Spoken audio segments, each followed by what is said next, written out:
नमस्कार दोस्तों, स्वागत है आप सभी का आज के मुख्य समाचार की इस वीडियो में, जहां हम आपके लिए लेकर आते हैं देश दुनिया की तमाम बड़ी खबरें। एक एक करके सभी बड़ी खबरों के बारे में आपको सटीक जानकारी देंगे। बस आप इस वीडियो के साथ अंत तक बने रहें। साथ ही आपसे एक छोटी सी रिक्वेस्ट है कि मुझे इस वीडियो को बनाने में बहुत मेहनत लगती है, तो इस मेहनत के लिए वीडियो पर एक लाइक जरूर कीजिएगा। साथ ही वीडियो के नीचे दिए गए इस लाल बटन को दबाकर चैनल को सब्सक्राइब कीजिए और इस घंटी को भी दबाइए, ताकि आपको दिन भर की बड़ी खबरों की जानकारी लगातार मिलती रहे। तो चलिए दोस्तों, एक एक करके सभी बड़ी खबरों के बारे में जान लेते हैं। तो दोस्तों, आज की पहली बड़ी खबर की अपडेट की बात करें तो अक्टूबर और मार्च से बार बार आ सकती है कोरोना की नई लहर। दूसरी लहर भी चली जाएगी लंबी। जी हां, कोरोना महामारी से जूझ रहे देश के हर नागरिक की सक्षम इस समय एक ही सवाल है कि वो दूसरी लहर कब खत्म होगी, कब राहत मिलेगी। लेकिन वैज्ञानिक शोध इस तरफ संकेत दे रहे हैं कि दूसरी लहर पहले से ज्यादा लंबी हो सकती है। सामान्य फ्लू की तरह ही हर फ्लू सीजन में कोरोना की नई लहर का सामना करना पड़ सकता है। साइंस डायरेक्टर जर्नल में प्रकाशित एक शोध में यह दावा किया गया है कि शोध में 1857 से लेकर 2015 के बीच फैली फ्लू जैसी बीमारियों के आंकड़ों और रुझान को आधार बनाया गया है। शोध में कहा गया है कि धरती के उत्तरी गोलार्ध में जिस प्रकार सीजन शुरू होने पर फ्लू की बीमारी तेजी से फैलती है, वैसे ही कोरोना भी फैल सकता है और सीजन खत्म होने पर कमजोर पड़ जाएगा। लेकिन ऐसा बार बार होगा, अगले सीजन में फिर इसकी पुनरावृत्ति होगी। फ्लू का ये दौर अक्टूबर से शुरू होता है और मई तक जारी रहता है। इस बीच आमतौर पर फ्लू के 2 सीजन होते हैं। एक अक्टूबर में मौसम बदलने के साथ शुरू होता है और दूसरा ऐसी की स्थिति में फरवरी के आखिर या मार्च के आरंभ में शुरू होता है। इन महीनों के दौरान कोरोना की नई लहर उत्पन्न होगी और जो कि सीजन के अंत तक खत्म होगी। और अगली बड़ी खबर की बात करें तो कोरोना की रिपोर्ट में अब नहीं हो सकेगा फर्जीवाड़ा, जाने क्या है तैयारी। जी हां, कोरोना की रिपोर्ट में अब छेड़छाड़ या फर्जीवाड़ा नहीं हो सकेगा। इसको लेकर पूरी तैयारी की जा रही है। जल्दी आपकी सभी तरह के टेस्ट रिपोर्ट और सर्टिफिकेट पर QR कोड देखने को मिलेगा। दरअसल इसी QR कोड के सभी तरह के फर्जीवाड़े पर लगाम लगेगी। कोरोना रिपोर्ट में फर्जीवाड़े की कई खबरें सामने आ चुकी हैं। इस पर लगाम लगाने के लिए NABL पूरी तैयारी कर रहा है। NABL पैथलैब का प्रमाण देने वाले संगठन है। उसके मुताबिक अब सभी किस्म के टेस्ट रिपोर्ट और सर्टिफिकेट पर QR कोड जरूरी होगा। इसकी स्कैनिंग करके रिपोर्ट की पूरी जानकारी ली जा सकेगी। वहीं QR कोड से असली रिपोर्ट के साथ छेड़छाड़ का भी पता चल जाएगा। और अगली बड़ी खबर की बात करें तो WhatsApp को गुलाबी रंग में बदलने की लिंक मिले तो भूल कर भी ना करें क्लिक, हैक हो सकता है मोबाइल। जी हाँ, WhatsApp आज जिंदगी का अहम हिस्सा बन गया है, लेकिन इससे जुड़े खतरे भी सामने आ रहे हैं। ताज़ा मामला WhatsApp के रंग को बदलने को लेकर WhatsApp का रंग पिंक करने वाला एक लिंक सोशल मीडिया में भेजा जा रहा है। दरअसल ये एक वायरस है जिसके लिंक पर क्लिक करते ही मोबाइल हैक हो जाता है और धोखेबाज के हाथ मोबाइल में दर्ज हुई पूरी जानकारी लग जाती है। साइबर विशेषज्ञों ने लिंक के जरिए फोन पर भेजे जा रहे वायरस को लेकर आगाह किया है। इस लिंक में दावा किया जाता है कि WhatsApp गुलाबी रंग का हो जाएगा और इसमें कई विशेषताएं जुड़ जाएंगी, लेकिन लिंक पर क्लिक करते ही संबंधित उपयोगकर्ता का फोन हैक हो जाएगा और वो WhatsApp का उपयोग नहीं कर पाएंगे। विशेषज्ञों की राय है कि सभी लोग WhatsApp पिंग को लेकर सावधान। APK के डाउनलोड लिंक के साथ WhatsApp ग्रुप वायरस फैलाने का प्रयास किया जा रहा है। WhatsApp पिंग के नाम से भी किसी भी लिंक पर क्लिक ना करें। और अगली बड़ी खबर की बात करें तो कोरोना मरीज को ठीक होने के 9 महीने बाद लगेगी वैक्सीन, जल्द होगी गाइडलाइन जारी। जी हाँ, कोविड-19 उपचार और इससे ठीक हुए मरीजों को लेकर सरकार ने दिशा निर्देश जारी कर रही है। कोविड-19 मरीजों को उपचार में प्लाज्मा थेरेपी पर रोक लगाने के बाद अब वैक्सीन को लेकर नया फैसला लिया जा सकता है। इसके तहत कोरोना से ठीक होने वाले शख्स को वैक्सीन के लिए कम से कम 12 से 16 हफ्ते के इंतजार करना पड़ सकता है। खबरों की माने तो national expert group of vaccination administration की ओर से इस पर जल्द फैसला लिया जा सकता है। ग्रुप कोरोना संक्रमण से रिकवरी के 9 महीने बाद ही टीका लगवाने का सुझाव दिया है। दरअसल कुछ देशों में स्टडी में पाया गया है कि कोरोना से ठीक होने के बाद 6 महीने तक इम्यूनिटी रह सकती है। सरकार के राष्ट्रीय टीकाकरण तकनीकी सलाहकार समूह ने कोरोना वैक्सीन कोविशील्ड की दोनों खुराक के बीच अंतर बढ़ाकर करीब 3 से 4 महीने कर दिया है और अब जिन लोगों को कोरोना हो चुका है उन लोगों को स्वस्थ होने के बाद 6 महीने तक टीकाकरण नहीं करवाना चाहिए। और अगली बड़ी खबर की बात करें तो खुश खबर, बदल गया LPG का ये नियम, अब गैस सिलेंडर लेना हुआ और भी आसान, ऐसे करें आवेदन। जी हां,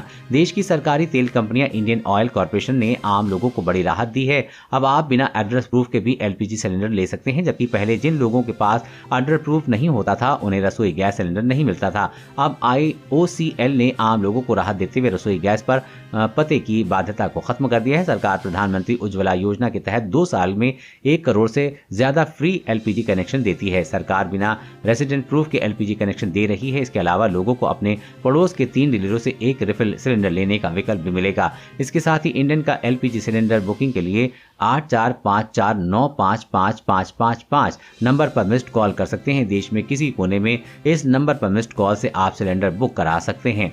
और अगली बड़ी खबर की बात करें तो प्लाज्मा थेरेपी के बाद अब कोरोना संक्रमितों के इलाज से जल्द हट सकता है रेमडेसिविर इंजेक्शन। जी हां, देश में कोरोना वायरस संक्रमण के मामलों में अब कमी देखने को मिल रही है। वहीं अब भी अस्पतालों में बड़ी संख्या में मरीजों का इलाज चल रहा है। इस बीच दिल्ली स्थित सर गंगा राम हॉस्पिटल के चेयरपर्सन डॉक्टर DS राणा ने कहा है कि रेमडेसिविर इंजेक्शन को भी जल्दी कोविड-19 के इलाज से हटाने पर विचार किया जा रहा है। ऐसा इसलिए किया जा रहा है क्योंकि मरीजों के इलाज में इसकी प्रभावशीलता का कोई सबूत नहीं है। यह कदम तब आया है जब Indian council of medical research की सलाह के अनुसार कोविड-19 के लिए इलाज के प्रोटोकॉल से प्लाज्मा थेरेपी के इस्तेमाल को हटा दिया गया है। डॉक्टर राणा का कहना है कि अगर कोरोना के इलाज में दी जाने वाली दवाओं की बात करें तो अभी तक रेमडेसिविर इंजेक्शन को लेकर ऐसा सबूत नहीं मिला है कि वो इलाज में कारगर है। जिन दवाओं में प्रभावकारी नहीं है उन्हें बंद करना होगा। प्लाज्मा थेरेपी की तरह ही रेमडेसिविर इंजेक्शन को लेकर ऐसा कोई सबूत नहीं मिला है कि इलाज में कारगर है, इसलिए इसे जल्दी इलाज से हटा दिया जाएगा। और अगली बड़ी खबर की बात करें तो इलेक्ट्रिक वाहनों के निर्माण में दुनिया में अव्वल होगा भारत। पेट्रोलियम डीजल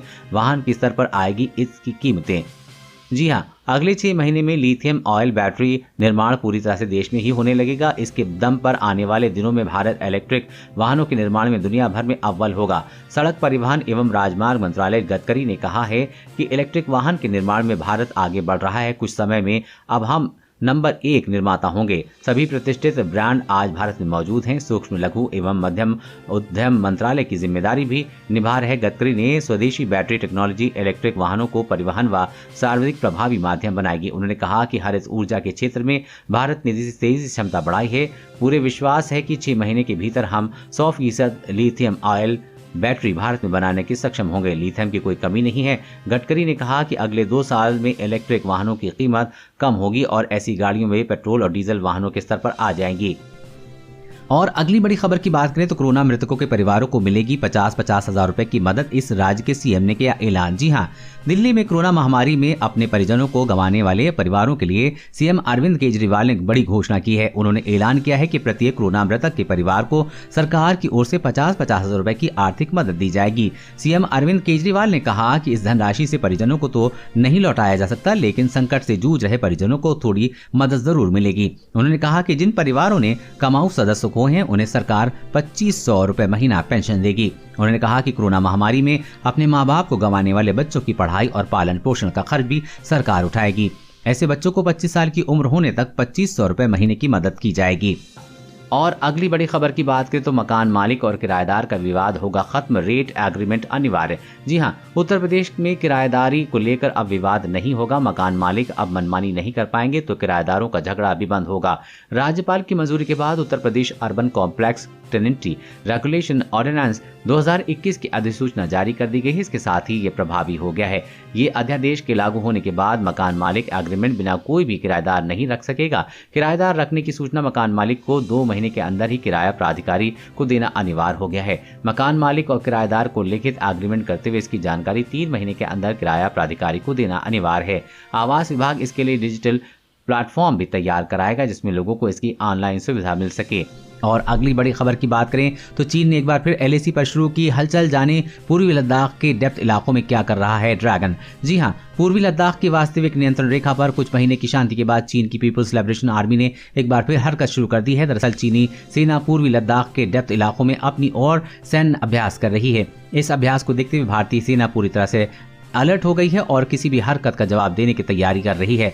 सूत्रों ने बताया कि चीनी कई सालों से इन इलाकों में आ रहे हैं जहां वो गर्मी के समय में अभ्यास करते हैं। पिछले साल भी वो अभ्यास की आड़ में इन क्षेत्रों में आए थे और यहां से पूर्वी लद्दाख की ओर आक्रामक रूप से चले गए थे। इसी के लिए इस बार भारतीय सेना को हाई अलर्ट पर रखा गया ताकि चीन कोई भी हिमाकत न कर सके। और अगली बड़ी खबर की बात करें तो जल्द होने वाली है अनाज की कमी।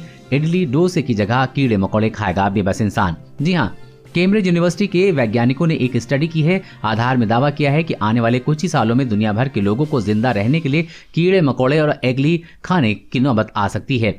ऐसा होगा दुनिया में खाने की कमी की वजह से। जी हाँ दोस्तों, कैम्ब्रिज यूनिवर्सिटी के कई वैज्ञानिकों ने मिलकर बीते कुछ समय में एक शोध किया है। रिसर्च एसोसिएट असफ ने अब लोगों के सामने इस शोध के नतीजे पेश किए हैं। असफ ने बताया कि दुनिया अभी सबसे मुश्किल दौर से गुजर रही है। दुनिया में महामारी फैली है, कई देशों में जंगलों में भीषण आग लगी है, कई प्राकृतिक आपदाएं आ रही हैं। इस तरह की मुसीबतों की वजह से दुनिया में सिर्फ कुछ ही सालों में अनाज की किल्लत हो जाएगी। इस वजह से इंसानों को जिंदा रहने के लिए भी स्ट्रगल करना पड़ेगा। ऐसे में जिंदा रहने की जंग में लोग लोग कीड़े के लार्वा और समुद्री घास खाने को मजबूर हो जाएंगे। असफ ने बताया कि महामारियों के बीच दुनिया के ज्यादातर देशों में अनाज की पैदावार कम हुई है। ऐसे में लोगों के भविष्य का खाना बदल जाएगा। जहां कभी लोग दाल, सब्जी, रोटी या चावल खाते हैं, उनका उत्पादन बंद हो जाने की वजह से लोगों को कीड़े के लार्वा और एल्गी खाना पड़ेगा। दोस्तों, आज की खबरों में बस इतना ही। इसी तरह हर रोज काम की खबरें जानने के लिए आप हमेशा हमारे साथ जुड़े रहें। हमारे साथ जुड़ने के लिए वीडियो के नीचे दिए गए इस लाल बटन को दबाएं और साथ ही इस घंटी को भी दबाइए ताकि आपको हर खबर की सटीक जानकारी मिल सके। जय हिंद, धन्यवाद।